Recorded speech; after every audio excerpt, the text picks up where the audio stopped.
Hello friends, welcome to this educational platform. आप सभी का आपके अपने इस यूट्यूब चैनल पर स्वागत है। इस वीडियो में हम लोग प्रैक्टिस करेंगे, सीखेंगे। जो अभी हम लोग सिंपल, कंपाउंड और कॉम्प्लेक्स सेंटेंस पढ़ रहे थे, उसमें मैं आपको प्रैक्टिस के लिए 10 क्वेश्चंस आपके सामने हैं। ऐसे प्रश्न आपको दिए जा सकते हैं चेंज करने के लिए। ये जो क्वेश्चंस आपके सामने हैं, इनमें हर एक क्वेश्चन को आपको बदलना है सिंपल सेंटेंस में। ये ध्यान रखें कि आपको किस में कन्वर्ट करना है, सिंपल सेंटेंस में। ठीक है, ये आपको कम करना है, हर एक सेंटेंस को सिंपल में कन्वर्ट करना है। यहाँ देखिए, दो या दो से ज्यादा सेंटेंसेस दिए गए हैं और उनको आपको एक सेंटेंस में बनाना है, वो भी सिंपल। तो चलिए, इसका आप अभ्यास करिए और ट्राई करिए, मेरे साथ आंसर बताइए और सीखिए। देखिए, सबसे पहला आपके सामने जो लिखा गया है सेंटेंस, उसमें बोला गया ही सॉ द डेंजर, उसने खतरा देखा। सी का सेकंड फॉर्म होता है ना सॉ, सी सॉ, सी मतलब देखना, उसका सेकंड फॉर्म सॉ मतलब देखा। उसने देखा द डेंजर यानी खतरा, और ही रिटर्न होम, वह घर वापस आ गया। उसने खतरा देखा, वह घर वापस आ गया।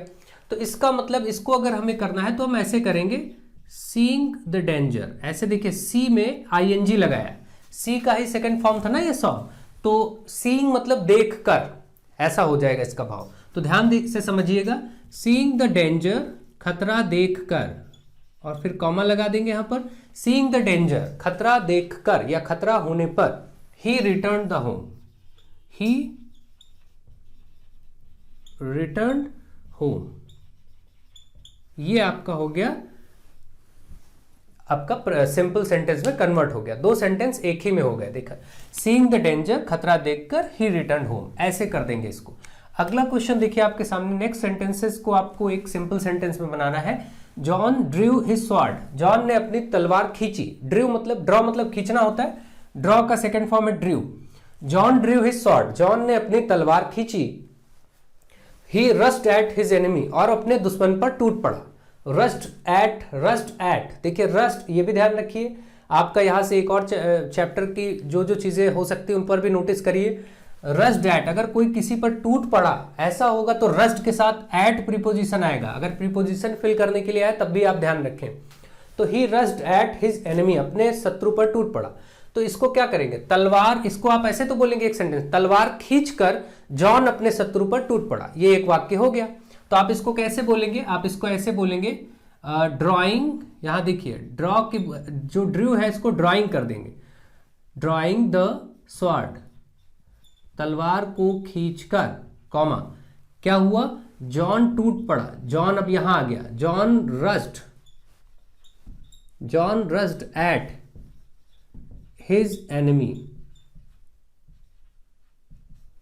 ये आपका हो जाएगा। ठीक, इस तरीके से आप करेंगे। Drawing the sword, John rushed at his enemy, अपने शत्रु पर टूट पड़ा। तो ऐसे करेंगे। नेक्स्ट देखिए, she found the book was lost, उसको वो किताब मिल गई जो किताब खो गई थी। तो देखिए, अब यहां पर अगर सिंपल बनाना है, जैसे कि अब मैंने बोला कि जो किताब खो गई थी, अगर विच लगा के विच वॉज लॉस्ट कर देंगे तो वो कॉम्प्लेक्स हो जाएगा। हमें बनाना है सिंपल। तो सिंपल में क्या होगा, सिंपली ऐसे देखिए, शी फाउंड द बुक, उसको किताब मिल गई, द बुक वॉज लॉस्ट। तो आप क्या कहेंगे, शी फाउंड, ऐसे अगर हम इसको बोल दें तो कोई प्रॉब्लम नहीं। She found the lost book, lost मतलब खोई हुई, लॉस्ट बुक। देखिए, एक ही में वो भाव आ गया और ये हो गया, उसको मिल गई, she found the lost book, खोई हुई किताब। ठीक है, तो ऐसे बदल देंगे। देखिए, एक ही सेंटेंस में आराम से हो गया। तो ये 3 सेंटेंसेस मैंने आपको करा दिए और आप करते रहिए। मैं इसको हटा रहा हूं। आप सब अपने ज्यादा से ज्यादा फ्रेंड्स को इस चैनल पर इनवाइट करते रहिए, बुलाते रहिए। नेक्स्ट देखिए, he sent his son to America, उसने अपने बेटे को अमेरिका भेजा। ठीक है, सेंट मतलब भेजना। देखिए, सेंड होता है फर्स्ट फॉर्म, सेंड का सेकंड फॉर्म सेंट होता है। ठीक, ये ध्यान रखिए। सेंड होता है ना, जब आप कोई मैसेज सेंड करते हैं, किसी को कहीं भेजना है, सेंड का जो सेकंड फॉर्म होता है वो सेंट होता है। सेंड, सेंट, सेंट, ये फर्स्ट सेकंड थर्ड फॉर्म होते हैं। ये फॉर्म्स आपको याद होना बहुत जरूरी है। मैंने आपको टेंस पढ़ाते समय बताया था, आप इनको समझिए। लेकिन अब एग्जाम में कम समय है, तो जैसा आपको उचित लगे। फिलहाल चलिए देखते हैं। He sent his son to America, he wanted to educate him, उसने अपने बेटे को अमेरिका भेजा, वह चाहता था उसको एजुकेट करना, शिक्षित करना। तो अब देखिए, इसमें हम क्या करेंगे, he sent his son to America, कहां भेजा? अमेरिका। अब क्या करने के लिए सीधे लिख देंगे? To educate, to educate him, ऐसा बोल दे, हो गया, कोई दिक्कत नहीं। देखिए इसमें तो आपका सारा भाव आ गया, बस केवल हमने क्या किया, इस सेंटेंस को पूरा ले लिया देखिए, और ये वाली बात को हटा दिया इतना, बस इसको लाके यहां से कंबाइन कर दिया। ठीक है, देखिए तो ये क्या हो गया, he sent his son to America to educate him, हो गया, उसको शिक्षित करने के लिए। इसका मतलब टू एजुकेट मतलब करने के लिए, शिक्षित करने के लिए, तो टू एजुकेट हिम। ये भी आपको समझ में आ गया होगा कैसे किया गया है। ठीक है, देखिए समझिए, और इनसे मिलते जुलते सेंटेंसेस अगर आपको मिलेंगे तो आप आसानी से कर सकेंगे। नेक्स्ट देखिए, Rakesh is very poor, he can not by this bag. Rakesh is very poor, he can not by this bag. तो इसका मतलब, इसको ऐसे भी हम बोल सकते हैं हिंदी में, एक ही वाक्य में, पहले तो दो वाक्य हैं, राकेश बहुत गरीब है, वह यह बैग नहीं खरीद सकता। तो अगर हम ऐसे बोलें कि राकेश इतना गरीब है कि वह यह बैग नहीं खरीद सकता, अगर इतना गरीब है इस तरीके से बोलना हो एक ही बात में, तो कैसे बोलेंगे? तो हम ऐसे बोलेंगे, राकेश इज, एक तरीका देखिए, दो तरीके मैं आपको बता रहा हूं, Rakesh is too, T double O लगाना पड़ेगा, टू पुअर मतलब बहुत ज्यादा पुअर है, और फिर एक सिंगल टू ऐसे लिखा जाता है, तरीका होता है देखिए इस टू और टू का प्रयोग। Rakesh is too poor to buy this bag, to buy this bag. इसी में ये भाव आ जाता है, ध्यान रखिए कि राकेश इतना गरीब है, टू पुअर, इतना गरीब है कि वह खरीद नहीं। देखिए यहां नॉट कहीं नहीं आया, लेकिन इसी सेंटेंस में इसका नॉट का भाव होता है। इस सेंटेंस को आप समझिए, ये एडवर्ब टू है, एडवर्ब टू को हम अलग से आगे पढ़ेंगे कभी, अभी फिलहाल हम नहीं पढ़ सकते, अभी हम आपको शॉर्ट में समझा रहे हैं ऐसे सेंटेंस का अर्थ क्या होता है। राकेश इज टू पुअर, वह इतना गरीब है, टू बाई दिस बैग, मतलब ये जो बाद वाला सेंटेंस सिंगल टू से, जो ओ वाले टू से लगा है, इसका मतलब है कि वो बैग नहीं खरीद सकता। इसी तरीके से अगर हो कि he is too fat to run, मतलब वह इतना मोटा है कि दौड़ नहीं सकता, he is too fat to run. तो इस तरीके से अगर यही मैं सेंटेंस दे ही दूं, ही इज वेरी फैट, देखिए ही इज वेरी फैट, वह बहुत मोटा है, ही कैन नॉट रन, तो इसको अगर एक सेंटेंस में सिंपल बनाना तो ऐसे ही करेंगे, ही इज टू फैट, इतना ज्यादा मोटा है, टू रन, बस केवल आगे टू लगा के ये जो वर्ब है ये लिख लेते हैं, टू रन, हो गया। ठीक है, इसका भाव यही है कि वह इतना मोटा है कि दौड़ नहीं सकता। इसमें नहीं के लिए नॉट नहीं इस्तेमाल होता, अपने आप इसमें नहीं शामिल होता है। इन सब सेंटेंसेस को हम आगे सीखेंगे, अभी फिलहाल इतना टाइम नहीं है, अभी तो हम सीधे एक एक चीज को आगे बढ़ते जाएंगे, सीखते जाएंगे। He will do it, he is sure, he will do it, वह इसे कर लेगा, ही इज श्योर, वह श्योर है, वह निश्चिंत है, वह उसको श्योर है कि वह इसे कर लेगा। तो इसमें आप इसी श्योर का ही प्रयोग करिए, ही इज श्योर। और मैंने आपको बताया था श्योर कभी हो तो कौन सी प्रीपोजिशन फिल करते हैं, यहां पर प्रीपोजिशन से ही काम चल जाएगा, आपको अगर याद है। ही इज श्योर ऑफ, जब भी श्योर होता है तो ऑफ भरते हैं, ध्यान रखिएगा। तो यहां पर प्रीपोजिशन के दृष्टिकोण से भी याद रखिए और ऐसे भी देखिए, he is sure of doing it, इसमें बस कर दीजिएगा doing it, he is sure of doing it. जब ये श्योर ऑफ लगेगा तो उसके आगे वर्ब की आईएनजी फॉर्म हो जाएगी, he is sure of doing it. देखिए इसको समझते चलिए, आप करते जाएंगे। तो श्योर के साथ ऑफ लगता है, उसके बाद वर्ब की आईएनजी फॉर्म लगाई जाती है, he is sure of doing it, हो गया सिंपल, दोनों सेंटेंस एक ही में सिंपली हो गए।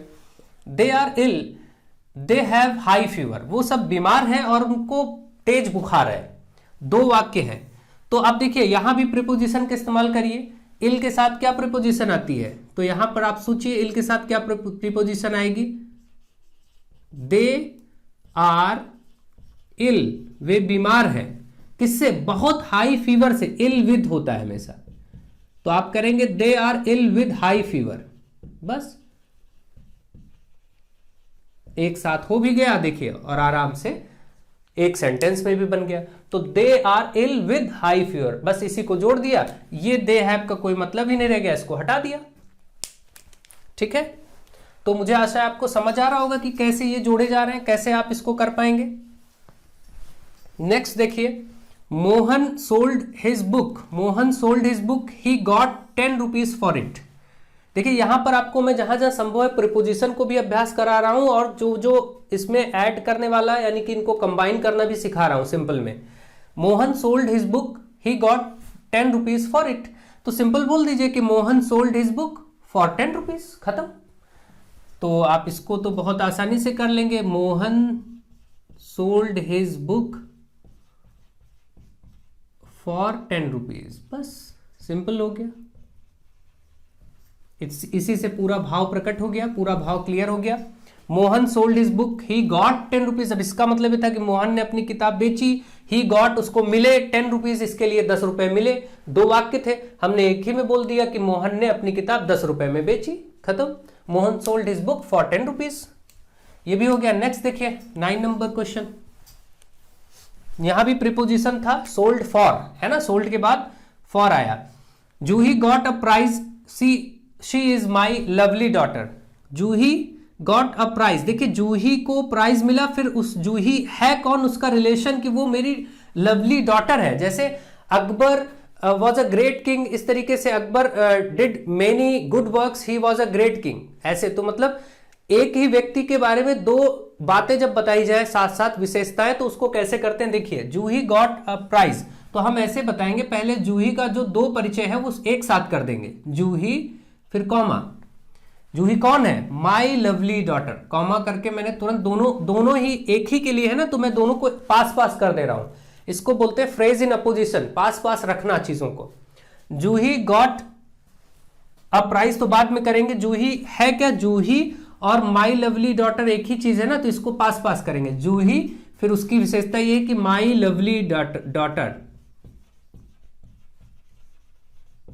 पास पास कर दिया। और क्या किया, got a prize, got a prize.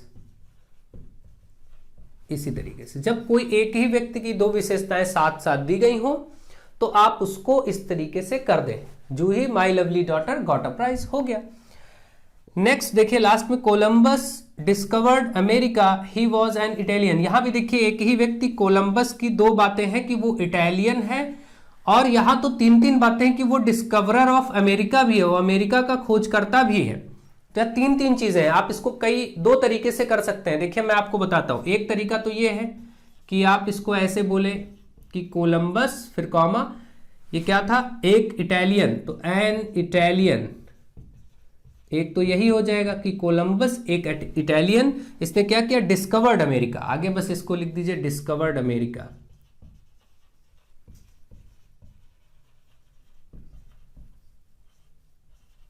ठीक है, ये हो गया। इसके बाद देखिए नेक्स्ट इस तरीके से कर सकते थे, Columbus the discoverer of America